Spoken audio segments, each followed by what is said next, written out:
everybody. This is BJ the Blogger, and I am trying something new. I want to see how I like creating YouTube videos through Zoom.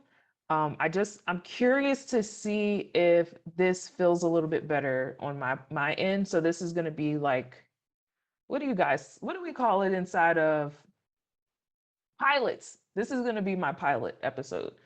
All right. So, what we're going to talk about are 4 limiting beliefs keeping you from healing your inner child. And I talk about healing the inner child a little bit on my Instagram. And essentially, it's important to heal your inner child because your inner child is directly connected with your intuition.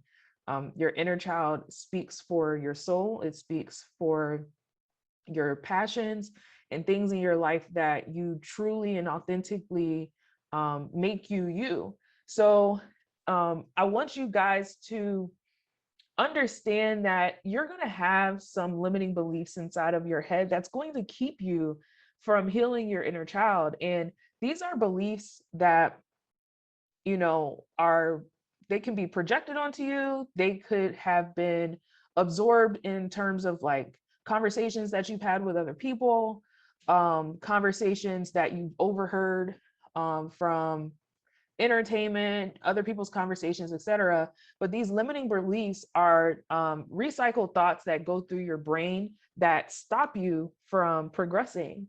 And so these are some limiting beliefs that can keep a person from healing their inner child. So the first limiting belief is it was my fault. Any trauma you experienced as a child was not your fault. Listen, your survival was based on the quality of your caretakers, and anything that happened during that time was out of your control. So you cannot absorb and you cannot like take on the pressure of feeling like you needed to be responsible for your mental health when you were a child. You could not have been responsible for that at that time during the development stages where you were, your brain was developing and your thoughts and your confidence was developing, your self-image was developing. All of these things were growing and evolving as you were a child, and it continues to evolve now as you're an adult. It requires your self-awareness now to be able to say, look, there are things that I feel like I need to fix and that I need to heal from, but I do not want you guys to feel like that it was your fault and that you needed to be responsible and you need to be self-aware as a child because you did not have any concept of that at that time. Another limiting belief that some people will have when it comes to their inner child healing is I should feel ashamed of myself. And you must heal from any shame you feel about your life experiences. Do not feel embarrassed about your life. Embrace your strength that got you here. You should not feel ashamed for any embarrassing moments that you had as a kid, anything that you said that people may have, reprimanded you or disciplined you for. You should not feel any shame for the experiences that you had, and the things that you wanted to do that you were not able to do. You just can't feel the shame because honestly, shame is probably the lowest vibrational energy that you can have. And the antidote to shame is love, and it's also acceptance. So the best thing that you can do is accept yourself, accept where you are at this current moment, accept who you are, and move on from that and progress inside of your life from there. But you should not feel shame in terms of who you are and the experiences that you had, because at the end of the day, the experiences you had brought you to the place that you are right now. And even if it is not in a place that you feel comfortable in, if you're watching my videos, it means that you have a self-awareness that you are building that is going to help you continue to progress and help you evolve into a better self and a higher self. So do not feel ashamed of yourself and the experiences you had in your life. Number 3, I allowed these things to happen, so I got what I deserved. Listen, you are deserving of love, you're deserving of forgiveness, and you're deserving of grace. But you will not receive those things until you give it to yourself first. So anything that happened to you, if you're still carrying guilt and you're still carrying shame, especially if you feel like you were responsible for those things happening and you allowed those things to happen, listen, you just have to understand that there is a self-awareness that children do not have. That's just plain and simple. There's a self-awareness children don't have. Children are taught right from wrong, but who's to say whatever you were taught was right was actually right? Until you are a fully functioning adult that makes 100% of your choices and has different perspectives and has a growing and wide intellect, you can't decide what is right from wrong. When you're a child, your parents are your sole provider. Your parents, your caretakers, whoever they are, you form a natural bond to them because they protect you and they feed you and they keep you from dying. And that is what your brain associates with your parents. These people are keeping me from dying, so these people are right. These people know what is best for me. And when you get to the point where you learn how to take care of yourself, then at that point, that is when you start to understand what the way that you want to operate in the world. But when you're a child, you have no conception of that.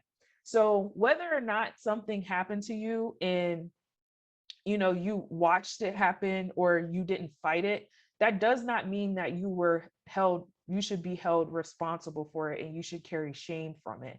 The best thing that you can do is heal from it now, have that self-awareness now and start the healing process. But you first have to give yourself and allow yourself to have love and receive forgiveness and grace for the feelings that you had in regards to your childhood in general. And the last thing is, if only I was smarter, funnier, or prettier, my parents would have treated me better. Listen, you will never have control over the way that others treat you. It doesn't matter if they're your parents, your friends, someone you're having sex with, whoever, you will never have control over the way that they treat you. The only control that you have is what you allow to happen now as a functioning adult. And your parents had a responsibility to love you unconditionally, the same way you are responsible to love your inner child unconditionally. So no matter what, no matter who you were, you could have been born Beyonce. If your parents did not want to treat you a particular way, they would not have done it. It wouldn't have mattered what you looked like or how you acted or how athletic you were. So you have to create that separation between you and your parents and say, look, I am my own person. You are your own person. And I'm going to continue to accept myself because I know that I am a good person. I'm a genuine person. And I'm a person that is deserving of love. And regardless of what happened inside of my childhood and regardless of how you treated me, I know that this is the way that I should have been treated. And this is a way that I am going to direct others to treat me in the future. So do not allow these limiting beliefs to become supporting evidence for you to continue to have trauma in your life, because it's not going to allow you to progress. Obviously, if you have very internal strong shame and trauma that you really, really need to heal from, I would absolutely encourage you to see a psychologist, go to therapy. I encourage all of my clients to go to therapy. But what I am trying to teach you guys is how to control the thoughts that are going on in your mind and say, you know what, these thoughts are not true. Therefore, I can step over and move past it. I can see the thought, I can acknowledge it, I can allow the thought to penetrate the surface. But as soon as it gets here, I am self-aware enough to say, you know what, those thoughts are not true. I am smart, I am pretty, I'm handsome, I'm intelligent, I'm a kind person, I'm a person that is deserving of love. So regardless of what these limiting beliefs and these internal thoughts are trying to tell me, I am going to move past those thoughts and move forward into a life that is in alignment with my higher self. So I hope you guys found this helpful. If so, please like, comment, subscribe, to my channel. I am going to be working pretty hard to build out my YouTube channel and my YouTube following. So if you want to check me out on other social media platforms, you can follow me on Instagram at BJ the Blogger. You can follow me on Twitter at BJ the Blogger. You can check out my my website, which is bjtheblogger.com, which has some of my blog posts. And lastly, I have a podcast that is available on at least like 7 different podcast platforms. Just look up Soul Patterns Podcast, and you probably saw it at the bottom of the screen. That is it's exactly spelled out, Soul Patterns Podcast. And you can check me out on there as well. So I will talk to you guys next time. Bye.